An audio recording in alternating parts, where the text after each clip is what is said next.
चलिए, फूल और पत्थर एक और बेहतरीन फिल्म, गजब की फिल्म है। गजब स्टारडम उनको इस फिल्म से मिला था। बिल्कुल, देखिए ये फिल्म उस साल की सबसे सुपरहिट फिल्म थी। और हेमा मालिनी जो मीना कुमारी है उनके साथ भी पहले काजल फिल्म थी, ये थी। 4 फिल्में मीना कुमारी के साथ की, बेहतरीन फिल्म, बेहतरीन 4 फिल्में उनके साथ की मीना कुमारी के साथ, काजल, फूल और पत्थर। और मीना कुमारी के साथ भी देखिए उनके इतने अच्छे संबंध बन गए थे कि जो पहला एक फिल्म इंडस्ट्री में जो अफेयर कहा जाएगा वो मीना कुमारी और धर्मेंद्र का था। और उससे इनके जो कमाल उमरई है वो इतने परेशान होते थे तो कहते जो रैया सुल्तान फिल्म बनाई तो उन्होंने उसका बदला लिया, पूरा उनका मुंह काला कर दिया और उनको पूरा इस तरह का बना के पेश किया। तो और ये शेर व शायरी का भी थोड़ा सा जो शौक है, हालांकि मैंने इनसे पूछता था आपको शेर व शायरी मीना कुमारी ने सिखाई, कहते नहीं मुझे बहुत बाद में आई, वो 2000 में मैंने शुरू की और रोज सुबह उठ लिखते थे। मैं उल्टा उनको कहता था कि आप रात को इतनी देर तक ड्रिंक वगैरह करते रहते हैं, सुबह जल्दी उठ जाते, कहते नहीं मैं 4-5 बजे उठ जाता हूँ और जैसे मेरे को ख्याल आता है मैं लिखने बैठ जाता हूँ। तो वो लिखने बैठ जाते थे शेर व शायरी, और बहुत अच्छी उर्दू जबान शेर व शायरी उनकी इतनी अच्छी हो गई थी कि बहुत ही अच्छी तरह पेश करते थे और कितनी चीज सुनाते थे बार बार कि ये नया लिखा है वो लिखा है। और इतना भी ध्यान रखते थे, आप ये देखिए जो रील बनाते थे, रील को लेकर मेरी उनकी चर्चा होती थी और जब मैं उनको कहता ये रील देखी वो बहुत खुश होते थे। फिर मैंने कहा वो आपने पंचू पहना हुआ था, कहता वो पंचू मेरी बेटी ने भेजा है अजीता ने वहाँ से अमेरिका से, वो मैंने पहना उस दिन, अच्छा लगा आपको? मैं कहा वो सड़क कौन सी जा रही थी, तो गाड़ी चल रही थी, कि वो सड़क मैंने बनवाई है, उस गांव में सड़क नहीं थी, वो मैंने बनवाई है कि वो अच्छी उस पर गाड़ी चलाता हुआ दिखा रहा हूँ। तो जो रील थी उनकी स्विमिंग करना, और वो बताते थे मैं तो फार्म हाउस के अंदर कभी बत्तखों के साथ खेल रहे हैं, कभी खेती कर रहे हैं, कभी कुछ कर रहे हैं, पूरा बताते थे, स्विमिंग कर रहे हैं। मुझे भी कहते थे जब भी बात हो रही थाई मजबूत होनी चाहिए, थाई इंसान की थाई बहुत मजबूत होंगी तो बहुत दूर तक चलोगे, हमेशा ये बात बोलते थे। कहते थाई मजबूत रखो, थाई मजबूत रखो, क्या थकान वकान कुछ नहीं होती थकान। तो ये देखिए उनके अंदर जो बिल्कुल ही मैन वाला जो था वो लास्ट तक रहा। अभी भी उनको ऐसा लगता तो खड़े हो जाएंगे, पहले 3-4 बार ऐसे मौके आए जब बिल्कुल लगा वो सीरियस हो गए, 85 की एज में भी, उससे थोड़ा पहले भी। तो हम ये उम्मीद कर रहे थे कि नहीं इस बार भी तो खड़े हो जाएंगे, ऐसी कोई बात नहीं है, वो अपना 90वां जन्मदिन मनाएंगे, लेकिन अफसोस से हो नहीं सका। तो उनके साथ जो बिल्कुल जो पूरा परिवार उन्होंने फिल्मों के अंदर, आप ये देखिए, मैं इनको ये कहता हूं कि आप फिल्मों के अजात शत्रु हैं, जिसका कोई शत्रु नहीं है, हर आदमी तारीफ करता है। आपको और लोगों की कोई ना कोई बुराई पीछे से आगे से करते मिल जाएंगे, लेकिन धर्म जी की किसी ने भी बुराई पीछे भी नहीं की, सामने दूर की बात है।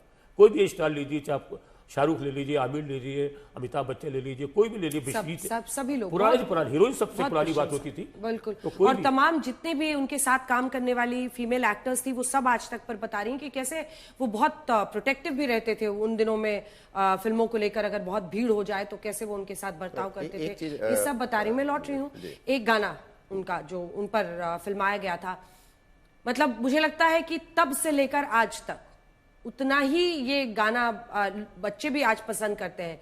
जेनजी की भी आप देखेंगे रील्स इस गाने पर बनती है, पल पल दिल के पास।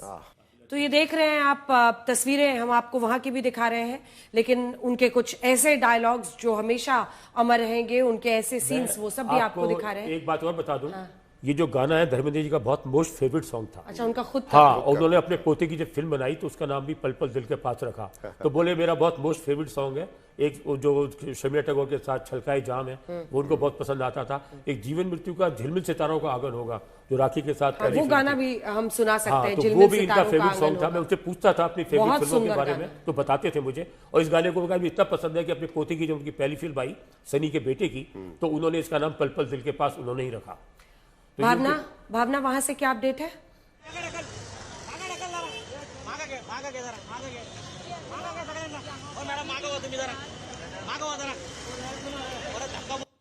रिलेटिव्स को और फिल्मी दुनिया से जितने भी डायरेक्टर्स और प्रोड्यूसर्स और जो खुद सेलेब्स हैं उनको शमशान भूमि पहुंचकर निकलते हुए देखा है पिछले आधे घंटे के अंदर।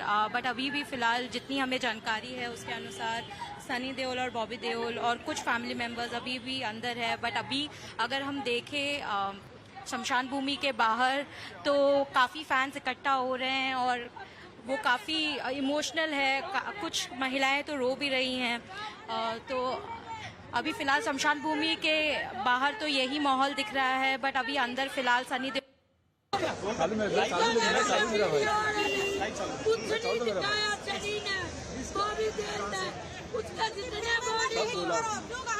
शाम के 6 बजे मालूम पड़ा कि धर्मेंद्र जी नहीं रहे। हम लोग राजस्थान से आए, इनको 1 महीना हो गया इधर आए। तो पहला जो रुचि गया था इनका अभी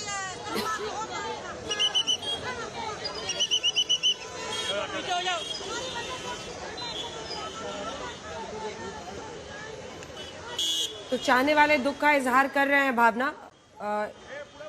इस बीच हमारे साथ इस वक्त हमारे एक और सहयोगी जुड़ रहे हैं, अमन भारद्वाज।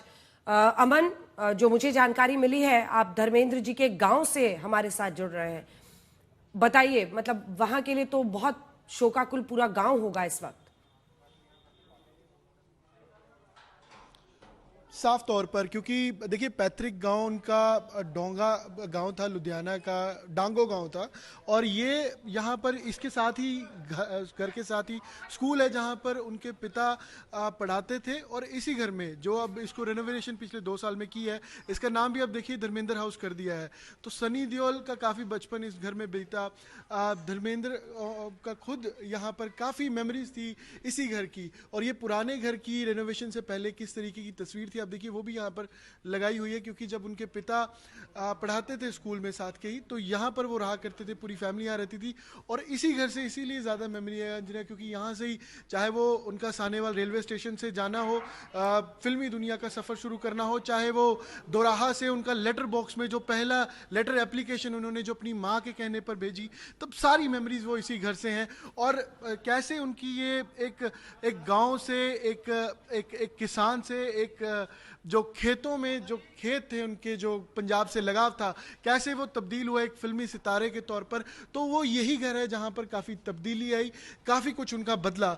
और काफ़ी जगह उन्होंने जिक्र भी किया कि जब 8वीं क्लास में थे, जब पार्टीशन उन्होंने देखा, तो इसी गलियों में उन्हीं टीचरों के गले लगकर वो रोए जब पार्टीशन हुआ। उनके टीचर भी यहाँ से दूसरी तरफ चले गए। और ये स्कूल भी आपको दिखाएंगे कि ये साथ ही बिल्कुल वो स्कूल है जहाँ पर उनके पिता पढ़ाया करते थे, और वो खुद भी इसी स्कूल में पढ़े।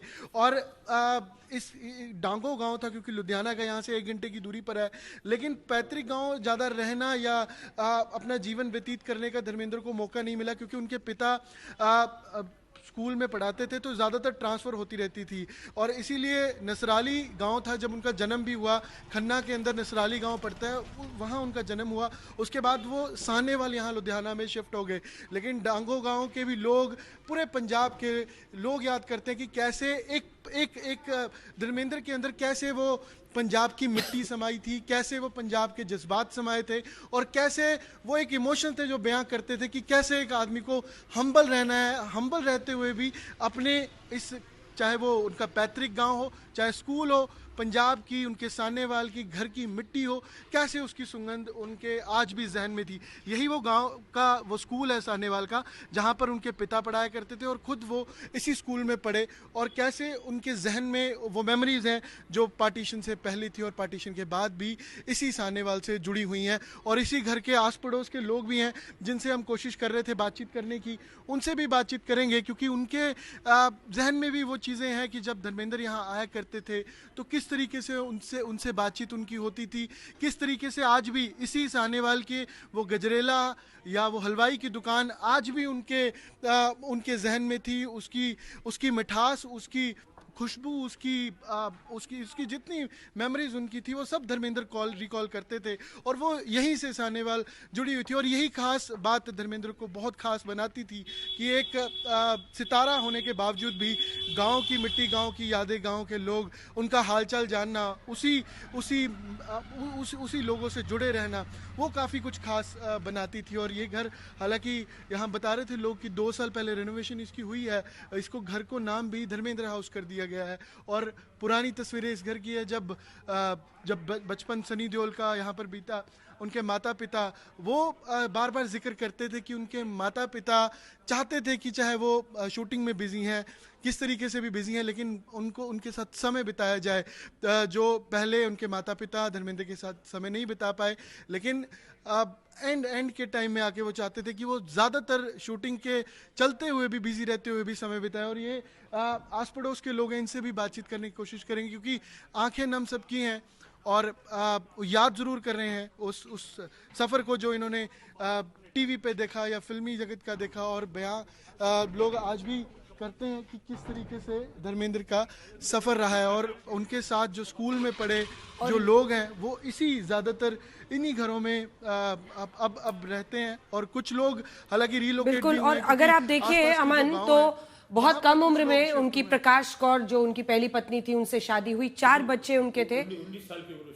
19 साल की उम्र में उनकी शादी हो गई थी और 4 बच्चे उनके, सनी देओल, बॉबी देओल, विजेता और अजीता, 2 बेटियां और 2 बेटे। 1954 में शादी हुई थी और फिल्मों में आने से पहले सनी देओल का भी जन्म हो चुका था जब फिल्मों में आए थे। तो आप ये देखिए इस तरह का वो था। लेकिन वो आपको जो गांव दिखा रहे हैं ना, मुझे याद आ रहा है अर्ली 80s की बात है, जब उनके घर गया तो उनके घर में कम से कम 15-20 लोग इनके गांव के रुके हुए थे। मैं कहा ये क्या? कहता है नहीं, मेरे तो गांव से कोई भी आता है उनका दरवाजा खुला हुआ है। वो कहते हैं ना मांझा कहते हैं, मंजीरा कहते हैं, जो कॉट लगते हैं छोटे वाले। वो उनकी किसी ने पूछा उनसे कि कितने कि आपने अच्छा बहुत बड़ा घर बनाया, तो उनके 25 लग जाएंगे जी यहाँ पर। तो वो कहते थे कोई दिक्कत नहीं है, मेरे गांव से कोई भी आए, मैं ना भी हूँ, गांव का नाम ले, गांव से आओ तो उसको बैठाओ, लस्सी पिलाओ, पराठे खिलाओ, ये सब करो। तो ये देखिए आज इतने लोग भूल जाते हैं, मैं किसी का नाम नहीं लेना चाहूंगा, और लोग जो और भी बहुत से लोग गांव से आए हैं, बहुत से ऐसी जगह से आए हैं, तो वहाँ का कोई आदमी आता है तो बात करके राजी नहीं होते, वहां उस गांव में जाकर राजी नहीं होते। लेकिन इस तरह जो जिस तरह इनका जुड़ाव था, अगर कोई कह देता था ना कि मैं सानीवाल से आया हूं, तो अब ये सानीवाल क्या है, ये फगवाड़ा में, अब ये देखिए फगवाड़ा में, लुधियाना में, सानीवाल में फ्रंटी ट्रेन पकड़ कर आए थे, मुझे बताते थे, मैं फ्रंटी ट्रेन पकड़ कर आया था, फिल्म फेयर का कोई कॉन्टेस्ट था उसमें ये जीते थे। तो इनके पेरेंट्स नहीं चाहते थे फिल्मों में जाओ, बहुत नाराज थे, इनके फादर केवल कृष्ण जी, माता इनकी सतवंत कौर जी, और इनका अपना लेकिन पेरेंट्स के प्रति इतना रिगार्ड रहा कि अभी मेरे शायद इससे उससे पहले जन्मदिन में बात हो रही थी कि आप पहले हवन करते थे सुबह जन्मदिन पे, कहते अब हवन नहीं करता, वो मेरी मम्मी थी, माँ करती थी, वो करती थी, अब मुझे माँ की इतनी याद आती है कि मैं हवन करता ही नहीं।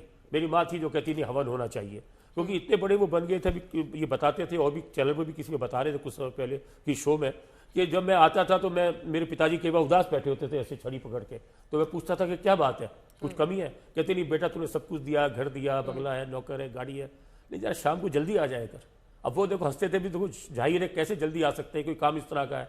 कहती इनकी माँ है वो भी रजाई के अंदर चादर से मुंह खाड़ के देखती रहती थी कि मेरा बेटा आया या नहीं आया। तो ये जो उस तरह का जो शहर में सालों रहने के बाद भी जो गांव से कनेक्शन था, जो वहां के लोगों से कनेक्शन था, ऐसा और किसी स्टार में दूर दूर तक नहीं देखा। कुछ देर में वहां चलेंगे गांव में फिर, और कुछ महिलाएं वहां दिख रही हैं, वो क्या कह रही हैं, लेकिन हम ब्रेक नहीं ले रहे हैं, नॉन स्टॉप कवरेज है ये। आज पूरा देश धर्मेंद्र जी को नए सिरे से अपने अंदर जी रहा है और अंतिम विदाई दे रहा है। सिर्फ इस वक्त की हेडलाइंस आपको दिखा रहे हैं।